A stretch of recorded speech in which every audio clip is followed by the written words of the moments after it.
ታሟል የተባለው አብርሃም ድኖ መጣ። እሱ ወደ ቡታጅራ ሄዷል። አባቱ ጋር መሄድ አለበት። ከሴቶቹ ከሁለቱ አባትየው ማን እንደሚያስመርጠው እናያለን። እውነቱን እንመለከታለን ያልነው አብርሃም ከአዲስ አበባም አልወጣ፣ ቡታጅራም አልሄደ፣ አረከቤቱም አልወጣ፣ እጓዳ ተቀምጦ ነው። ቡዜም ከሁለቱ ሴቶች ጋር ሳይሆን ከሩታዬን ለማግለል እና እንዲሁም ከሄርሜላ ጎን በመሆን ወንድሜ ታሟል፣ አንቺ ለሱ የምትገቢ ሴት አይደለሽም እያለች ሩታን ዝቅ እያደረገች የምትናገሯ ድምጿ ከፍ ያለው ቡዜ ዛሬ ደግሞ ተመስገን ወንድሜ ድኖልኝ ይዤው መጥቻለሁ እና ይህንን ደስታዬን ለእናንተ ላጋራችኋል። የቡዜ ከሚዲያ ከጠፋ አንድ 15 ቀን ሆኖኛል። ይቅርታ ላይ ቡዜ ታይ ገና 4 ቀን ከምናምን ነው ቢሆንሽ ከሰዓታት ማለት ነው። ስለዚህ የአብርሃም መንጣት መልካም ነው፣ ደስ ይላል። ግን ደግሞ ምርጫህን ወስን ብሎ ሁለት ሴት ዳር እና ዳር አቁሞ ወይንም ለገበያ ነው እንደነኙ ሁለት ሴቶች የቆሙት ሚስቱ እያለች ሌላ ሴት አንጥቶ ከሷ ጋር ከሚስቱ ጋር ማወዳደር ተገቢ ነው? አረ በጣም ሸም ነው ቡዜ፣ ይሄ ሸም ነው። ቅድሚያ ለሚስት ነው። ውሽሚት ከአብርሃምና ከሩታ አትገባም ማለት ነው። ስለዚህ ውሽሚት ያደረግሽው መልካምነት ካለ እሱም በፈጣሪ ታገኘዋለሽ ከፈጣሪ ማለት ነው። ስለዚህ አድኘዋለሁ፣ ደክሜያለሁ፣ ለፍቻለሁ፣ ከስሬያለሁ፣ ብዙ ገንዘብ አውጥቻለሁ ምናምን ብለሽ አስበሽ አብርሽን የግልሽ ለማድረግ ፈልገሽ ከሆነ ያ ደግሞ አይቻልም፣ ተበልተሻም ማለት ነው። ስለዚህ ሩታ በቀደም ያደረገችው ሰርፕራይዝ አብርሽን እንዴት ፍክት ድምቅ እንዳደረገው እንደገና ተመልሶ ደግሞ ወደ ህመሙ ቀጥሎ ህመምተኛ ሆነ። በዛሬው ዕለት ከ2 ቀናት በኋላ ደግሞ አብርሽ ጤነኛ ሆኖ የሁለቱን ችግር እንደውም ሰምቶ ሊፈታ መጣ። ብዙ አማራጭ ሰጠችው። ከሁለቷ ሴት አንደኛዋ ምረጥ፣ ያንን የመጨረሻ ውሳኔ ወስነህ እንድታሳውቀን ነው እንጂ የምንፈልገው አንተ ይችምረጥ ብለን አንችልማል። ቡዜ በቀደም ምን ስትይ ነበረ? ውሽሚትን ሄርሜላን ምረጣት ስትይ አልነበር? ራስሽ መርጠሽ አልነበር? ሩታ ላንተ የምትገባ ሴት ስትይ አልነበር? አረሸም ነው እንዴ? ከኮመታተሮች ምንም ነገር አይዋሽም። ከሄርሜላ ጎን ሆናል ነበር በቀደም። አሁን ደግሞ ከሁለት አንደኞቹ አለ። አብርሃም እንግዲህ ሁለቱን ሴቶች የምጠይቃቸው ጥያቄ አለ። ሰላምታ ካቀረበህ በኋላ ዳኒ ሁለገብ ዳኒ ሁሉን ጋር ቱስ የሚለው ልጅ ሩታ አንተ እኮ ከኛ ህይወት የምታስፈልግ ሰው አይደለም። ከመጀመሪያው ዳኒ ማን ነው የሚለውን ሰው እኔ ጠንቅቄ አውቃለሁ። አንተ የማያገባህ ነገር ላይ ጥልቅ የምትል ነው። ስለዚህ አሁንም አያገባህም በቃ በማለት ለሱም ማስጠንቀቂያ ብትሰጠውም ሩታ ተይ እንጂ ከአንቺ ጋር ሆኖማ አይቼዋለሁ፣ ግን አሁን ከማንኛችሁም ይሁን ከማንኛችሁ ጋር እኔ የምፈልገው የአብርሃም የጓደኛን ሰላም ነዋል። እሺ ሰላምና ጤንነቱን ማሰባችሁ መልካም ነው፣ ግን ከሚስቱ ለባል የሚያስብ ሴት ማንም የለምና ዳኒ ዝጋ ዝም ብለህ ጣልቃ ግብት እንደምትል ማለት ነው። ከሩታ እኩል ለአብርሃም አስብለታለሁ የሚለውን ከአንደበትህ አትተንፍሰው ማለት ነው። ሰላም ጤና ይስጥልኝ። ወደ የተከበራችሁ የቻናል ተከታታዮች ቤተሰብ በሙሉ በያላችሁበት ሰላማችሁ ይብዛልኝ። ቤተሰብ ለቻናሉ አዲስ የሆናችሁ ቤተሰብ የሆናችሁ እንዲሁም ቪዲዮ ላይክ እና ሸር በማድረግ እስከ መጨረሻው ተከታተሉት፣ ቻናሉን አበረታቱ ትላለሁ። ቤተሰብ አብርሃም ሰሞኑ እንግዲህ ደስ የሚል ትወና ነበር። ያ ትወናው እንግዲህ ያው ሰብስክራይቧን ገጭ ለማድረግና ጥሩ ፕሮግራም ለማክበር ነበረ። ሩታ ደግሞ ያንን ነገር አድርጋለታለች። አብርሃምም ደስተኛ ነበረ።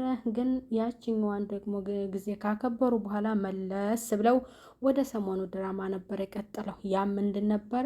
አብርሃም ሆነ የደከመው ፍዝዝ ያለ በሽተኛ የማይናገር ማስታወስ የማይችል ነበር የሱ ካራክተር እና ወደዛ ተመልሶ ትናንትና በሄርሜላ የተለቀቀ ነበር። ዛሬ ደግሞ በቡዜ እውነቱና የመጨረሻው አብርሃም ዳነልኝ ተመስገን ብላ እንግዲህ በደስታ ፍንድድቅ ብላ ቡዜ መጣ።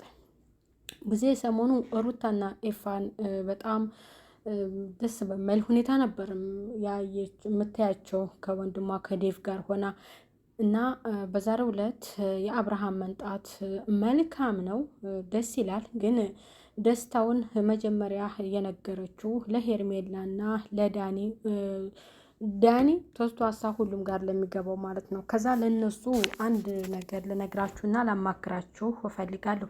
ይህን ደስታችንን እነሱን ማየት ስላለባቸው ለጠራቸው አስቤያለሁ ብላ ጭራሽ የባሏን ደስታ በሰው የሰማችው ሩታዬ ማለት ነው። ለሩታ በቃ ነግሬያቸዋለሁ፣ በቃ ይሁ እንዳይከፋቸው ማለት ነገር ነው የተናገረችው። ሲጀመር ሁሉንም ነገር ከሩታ የሚደበቅና ከሩታ ምንም ነገር የሚሸሸግ የለም። የባሏን ህመምም ሆነ አይደለም ህመሙን ሁሉ ነገሩን ከሚስቱ በላይ ማን የሚያውቅልን? የአብርሃምን ማንነት ጠንቅቃ የምታውቀው ሩታን እንጂ ወለ ሄርሜላ ወለ ውሽሚት ወለ እህቱ ወለ ወንድሙ ወለ ዳኒ ማንም ሊያውቀው አይችልም ማለት ነው። ስለዚህ ቡዜ እዚህ ጋር እንደውም ይቅርታ መጠየቅ አለባት። የዛሬው ብቻ ሳይሆን ቡዜ ተንበርክካ ሩታን ይቅርታ መጠየቅ አለባት ማለት ነው። አብርሃም እንግዲህ ሊጠይቃቸው የፈለገው ነገር አለ። ያ ነገር ምንድን ነው?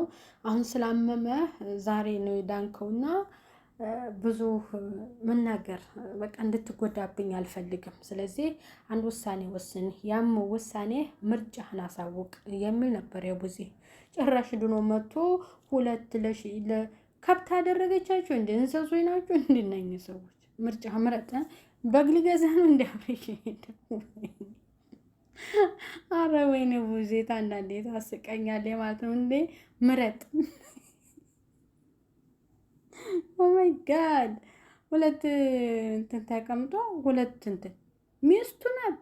እንዴት ሚስቱን ከሌላ ጋር ያወዳድራታል? መቼም ህሊና ያለው ወንድ ላይ ማለት ነው አይደለም እንደዚህ ፊት ለፊት ሚስቱ ከሌላ ሴት ጋር ሆና ለመምረጥ ኧረ ከባድ ነው ቤተሰብ። ለማንኛውም ማለት ነው አብርሃም ደግሞ ማንም መርጦ እንግዲህ ምርጫውን በነገው ክፍል የምናይ ይሆናል። ቤተሰብ እንግዲህ የነሱ የሚያሽቃብጡት ከነሱ ሲሰድቧቸው የነበሩት ትላንትና ራሱ ከኤርሜላ ጋር የገባው ልጅ ሩታ ቤት ኤርሚ ራሱ ሩታን ተናግሯታል። መሆን የለበትም በገዛ ቤቷ የአብርሃምን ዕቃ እንጂ ልንወስድ ነው ብሎ መናገር ድፍረት።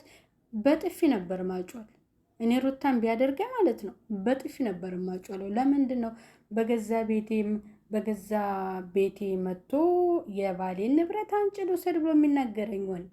ወደ ራሳቸው ስታዞሩት ማለት አዙሬ ነበረ ከቤት ማስወጣው ማለት ነው። ስለዚህ እንኳን እንደዛ የማወራው በድራማው እንግዲህ ጥሩ ነው፣ ትወናቸው ደስ ይላል ማለት ነው ቤተሰብ። ስለዚህ ሩታዬ እንደ ጀግንነቷ እንደ ጉብዝናዋ በተግባር እንደማሳየቷ ማለት ነው ጎበዝ ትችያለሽ ማለት ጀግና።